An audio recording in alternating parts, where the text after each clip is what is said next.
Madame, mademoiselle, monsieur, bonjour. C'est aujourd'hui le 1er août 2023. Un événement historique a eu lieu la semaine passée, 26 juillet 2023, à Washington. En effet, à la Chambre des représentants, plusieurs représentants ont siégé dans une commission qui a auditionné 3 témoins très importants concernant les phénomènes UAP, Unidentified Anomalous Phenomena, c'est-à-dire les phénomènes anormaux non identifiés, équivalent schématiquement des ovnis en français.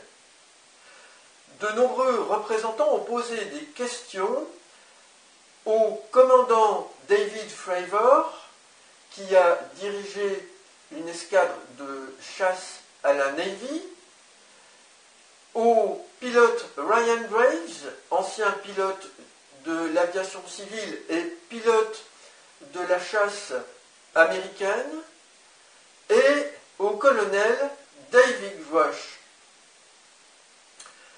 Je vous ai beaucoup parlé du colonel David Grush qui a fait des déclarations fracassantes le 5 juin et le 11 juin dernier à Ross Coulthard, un excellent journaliste pour la télévision News Nation. Nous n'avons pas appris beaucoup plus de choses lors de cette audition. Néanmoins, cette audition a eu lieu devant un public important et nous avons eu la confirmation de la part des 2 pilotes de l'existence dans nos ciels de nombreux phénomènes UAP. Ryan Graves a notamment parlé de son expérience très choquante de vision dans le ciel d'un cube, un objet volant, je veux dire, un géant avec une sorte de sphère lumineuse à l'intérieur. Le commandant David Fravor a expliqué qu'il s'agit, selon lui, d'un enjeu de sécurité nationale, de savoir ce qui se passe dans nos ciels au niveau mondial et de mieux comprendre les UAP. Le colonel David Grush a répondu à de nombreuses questions très précises et difficiles. Il nous a dit ce qu'il avait déjà dit à Ross Coulthard pour la télévision. Le Pentagone possède des débris d'engins non humains, donc extraterrestres, d'engins volants, qui se sont crashés. Il possède également des échantillons organiques non humains. Il n'a pas parlé de cadavres de pilotes, mais il a parlé de ces échantillons organiques non humains. Il nous a dit, il l'a dit aux parlementaires, au public qui était présent, que c'est sur la base de 40 personnes qui ont témoigné pour lui dans les lieux mêmes, le Pentagone, alors que lui-même a été pendant 4 ans responsable à un haut niveau dans le domaine du renseignement spatial et de l'identification des UAP. David Grush ne peut pas, à leur demande, fournir aux représentants, l'équivalent de nos députés en France, des documents, des noms concernant les endroits où ces débris et ces échantillons non humains sont conservés par l'armée américaine ou par des sous-traitants liés à l'armée américaine par contrat.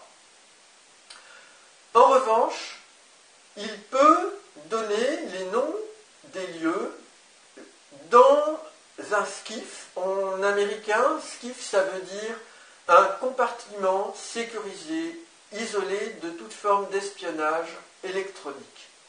La prochaine étape va être donc pour les représentants de rencontrer David Grush dans un SCIF pour obtenir de lui, de la manière la plus confidentielle, les informations qu'il souhaite et qu'il sera d'accord de leur communiquer. David Grush a expliqué aussi que durant les dernières les 2 dernières années, à la demande de la représentante démocrate Anna Paulina Luna, il s'est senti menacé pour sa vie en raison de son action de lanceur d'alerte. Et Anna Paulina Luna a dit pour tout le monde quelle est la raison qui expliquerait de pareils comportements à l'égard de David Grush, sinon le fait que les personnes qui l'ont menacé cachent quelque chose de grave au peuple américain, quelque chose de très important. Alors David Grush a aussi dit que des personnes ont été injured ou bien harmed, ce qui veut dire blessé 2 fois, mais dans quel sens l'entendre, je ne peux pas le préciser, mais des personnes donc gravement atteintes, si l'on peut dire, pour des raisons de maintien du secret sur toutes ces choses-là au Pentagone. Concernant des personnes qui auraient été tuées pour maintenir le secret, David Grush explique qu'il doit être extrêmement prudent en répondant à cette question, et il dit qu'il a renvoyé les personnes qui ont pu lui faire part de leurs inquiétudes ou de leurs informations à ce sujet, on ne sait pas très bien, vers les autorités compétentes. Enfin, David Grush ne peut pas donner certains documents ou les rendre publics parce qu'il s'est engagé auprès de la loi, auprès de l'inspecteur général de la communauté du renseignement aux États-Unis d'Amérique. Il a donné des documents. Certains disent on est ennuyé parce qu'il ne publie pas de documents, comme certains lanceurs d'alerte, mais il a donné des documents. Mais il les a donnés dans le cadre d'une procédure. S'il publiait ces documents, il pourrait être poursuivi et menacé d'emprisonnement pour divulgation publique de documents classifiés. Et David Grush est très respectueux de la procédure pour laquelle il s'est engagé. Voilà où en sont les choses, donc l'affaire est très grave. Le public a fortement réagi par la suite. Beaucoup de personnes parlent, se libèrent, disent les phénomènes ovni qu'elles ont vus, parce qu'aux États-Unis d'Amérique particulièrement, mais je crois qu'en France c'est aussi le cas, on a honte de parler de ces choses-là devant un certain public, devant des caméras, ou sur Internet, ou dans sa famille. Et nous avons appris des choses que nous savions déjà. Je vous rappelle la lettre à Joe Biden et Kamala Harris que je vous ai lue, dans laquelle j'ai cité le crash de Roswell russe de Philip Mantle et Poston Hill, un excellent livre d'ufologie dans lequel on apprend que des militaires russes se sont battus en vol contre des ovnis. Eh bien, l'information ressort de nouveau et Nick Pope, ufologue qui a travaillé pour le ministère de la Défense au Royaume-Uni, redit qu'il y a des ovnis qui déconnectent des matériels de guerre, notamment des ogives nucléaires, si j'ai bonne mémoire, ce que nous avons appris déjà de Robert Salas par le passé, un militaire sur une base à Malmström, aux États-Unis d'Amérique. Et Nick Pope nous dit également, sur une télévision News Nation, je crois, que des militaires russes se sont battus contre des UAP. Et que donc, c'est véritablement une affaire de sécurité non seulement nationale pour les USA, mais de sécurité mondiale.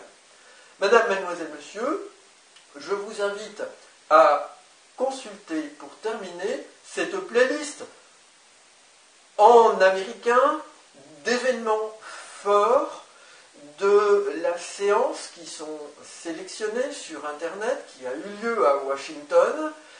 Et je vous invite à voir en tout dernier cette émouvante interview de Tim Burchett, ce représentant, sur News Nation, qui somnole, pour ainsi dire, à son domicile en répondant courageusement le 31 ou le 30 juillet aux journalistes de News Nation pour poursuivre sur cette réunion extrêmement importante du 26 juillet à la Chambre des représentants.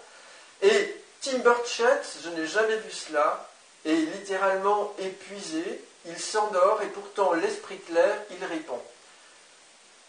Avons-nous vu cela en France? Madame, mademoiselle, monsieur, je vous remercie pour votre attention.